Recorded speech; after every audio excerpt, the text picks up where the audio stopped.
Hi guys, ang ganda ng ng sikat ng araw. Ayan, 'di ba? Palubog na siya. Oh. Dito yan siya sa harap ng aking trabaho. So time is 6 PM. Dito siya. Say hi, Showball! Katrabaho ko. Ayan. New Look Laundry. Alam nyo ba guys, na 14 years na akong nagtatrabaho dito. Oy, dito na ako tatanda. Sino ba naman ang magtrabaho ng 14 years? Since 2010. Simula nung pumunta ako dito, ito na po ang aking trabaho. So, okay naman siya, di ba? Kaya nga ako nagtagal ng 14 years kasi okay naman siya.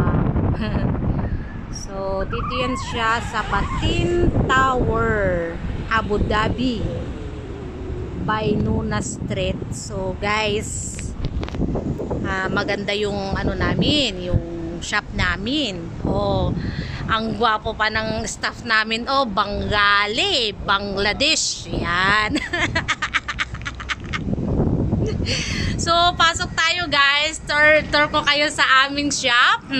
Say hi, Tito. He is also from Bangladesh. No, Philippines. Philippines. Mga 6 PM guys, kami lang ang tao dito. Di ba ang linis ng aming shop? Ito po yung aming reception. Ayan, reception namin. O, di ba? Diyan po ako pumipesto, pero hindi lang ako dyan, all around naman po ako dito kasi wala namang ginagawang masyado, kaya doon po ako sa loob minsan gumagawa ng kung anong pwedeng gawin. So ayan guys, malinis ang aming shop. So yan yung aming mga blankets.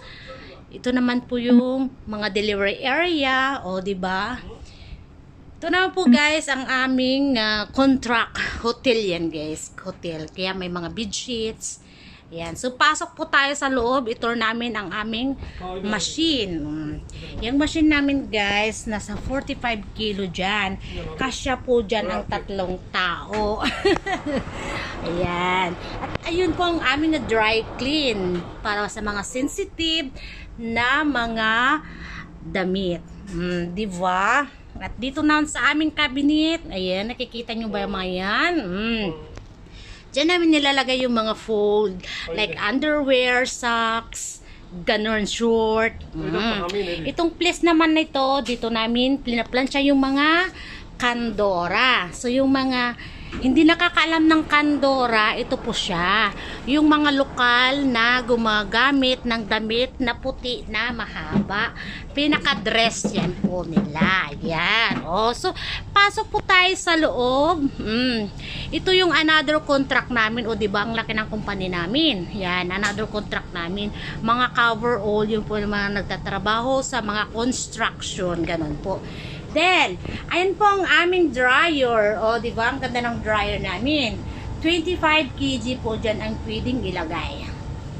Dalawa po ang aming dryer. Ayan. At dalawa rin po ang aming washing machine. 25 kg rin to ang pwedeng ilagay sa loob. Then, meron po kaming normal washing machine para sa mga dress na very sensitive na hindi pwedeng kailangan i-ikot ng masyado. So, ayan lang po guys ang aming pagtutour sa aking trabaho. See you next time and don't forget to like, comment down below. Thank you!